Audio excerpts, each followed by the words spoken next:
Good morning, my name's Gary. I'm an orchid grower and a shower, and today I'd like to introduce myself. And I normally grow species orchids, usually Australian species, but I dabble in other things. And I went to the orchid shop yesterday to purchase some charcoal for the potting mix, but I ended up with a box of plants, which is pretty normal. I'll just show you what I got.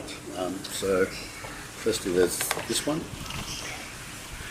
It's in flower, beautiful little thing with a long spike, about 12 huge flowers. Yeah, sea snake, unforgettable. And a species orchid, the Oncidium.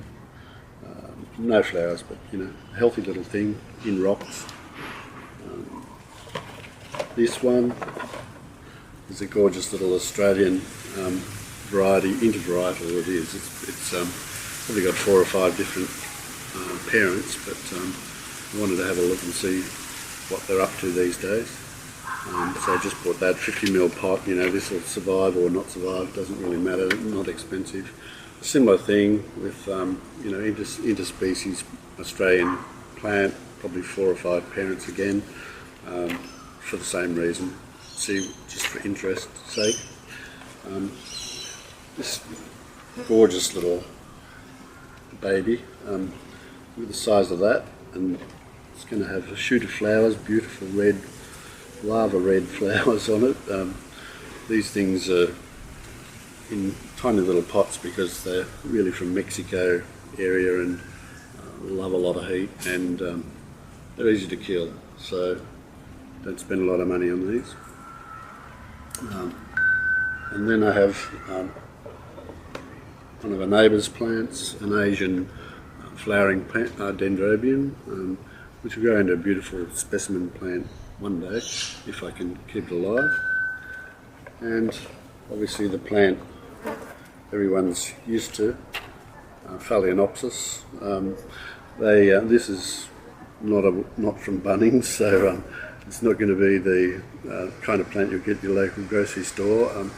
It's going to have, if I can keep it alive, some really massive flowers, a little over 5 inches, 125 millimetres in diameter. So a healthy looking plant sitting in rocks, which is interesting. And finally, one of these, another. Oh no, I already showed this one. Yes, already showed this one. So a little thing from Southeast Asia, dendrobium. Thank you. Welcome back to Orchids After 5. This is the repotting of the dendrobium kingianum. What we've got to do is get rid of basically 1/3 of these roots, or 2/3 of these roots, so that it induces better root growth. You can see that very few of those roots are old and decrepit. They're not too bad at all. I can get rid of some of those, but generally speaking the roots are pretty good. So I can repot that almost straight away. That's good. That's the old compost. You can see that it's fairly well deteriorated. I can actually smell it. That's a good sign that it's no good. I can smell, it sort of smells dirty, if I can put it that way. It smells like soil.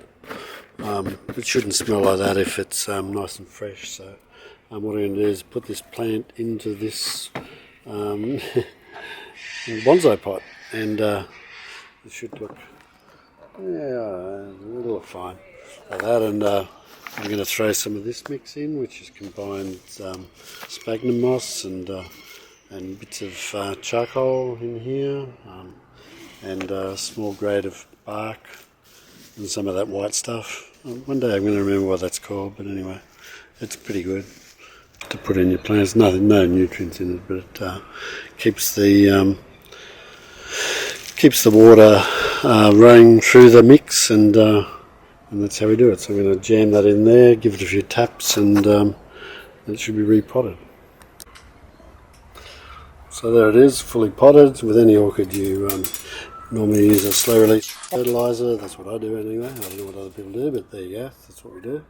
and then you tap it a few times to make sure that the potting medium is set in around all of those roots. I've already given a good tap over there on the working bench, and so I don't know, I reckon it's a pretty good looking piece of work, and covered in flowers. I think that's going to be